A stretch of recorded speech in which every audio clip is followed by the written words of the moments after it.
Travel with SG চেনেলটোলৈ আন্তৰিক স্বাগতম জনাইছোঁ। এটা নতুন ভিডিঅ' লৈ আপোনালোকৰ মাজত আহিছোঁ। আমি গৈ আছোঁ পুৰী।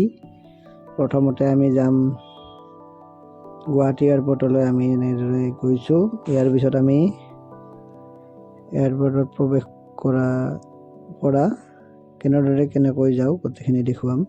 ভিডিঅ'টোৰ লগত থাকিব। বাবা যাই থাকা, চিধা চিধি যাই থাকা।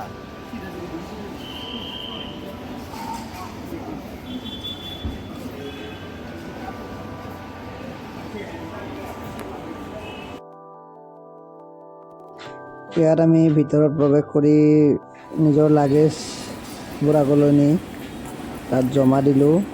লাগেজ জমা দিয়াৰ পিছত তাতে লাইন লৈ ইয়াতে লাগেজটো স্কেন কৰে। তাৰ পৰা আমি চেক ইন কৰিবলৈ গ'লোঁ, তাত পাছত গৈ কিনে নিৰ্ধাৰিত স্থানলৈ লৈ যোৱা হয়। তাত গৈ এইখন আমাৰ ফ্লাইট আকাশা এয়াৰ। ইয়াত আমি নিজৰ আসনত বহি ল'লোঁ। চাৰিওফালে পৰিৱেশটো দেখুৱাইছোঁ।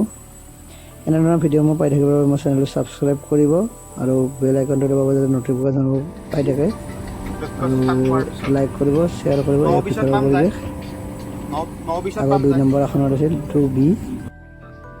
ইয়াৰ পিছত খানা আহিলে আমাৰ চিকেন কাৰী ৰাইচ,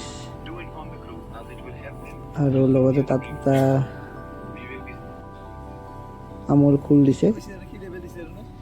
এইটো যাত্ৰাৰ মাজতে আমি খাই ল'লোঁ। এনেদৰে গৈ আমি 1 ঘণ্টা হৈ যোৱাৰ পাছত আমি নিজৰ গন্তব্যস্থান কলকাতা আহি পালোঁ। ইয়াৰ ৰাতিৰ পৰিৱেশ বাহিৰৰ পৰা দেখুৱাইছোঁ।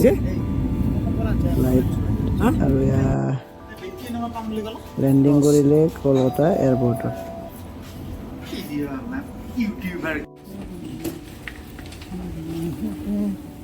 কলকাতাৰ পৰা পিছত যাত্ৰাটো বন্দে ভাৰত এক্সপ্ৰেছৰ ইয়াৰ আগৰ ভিডিঅ'টো পাব।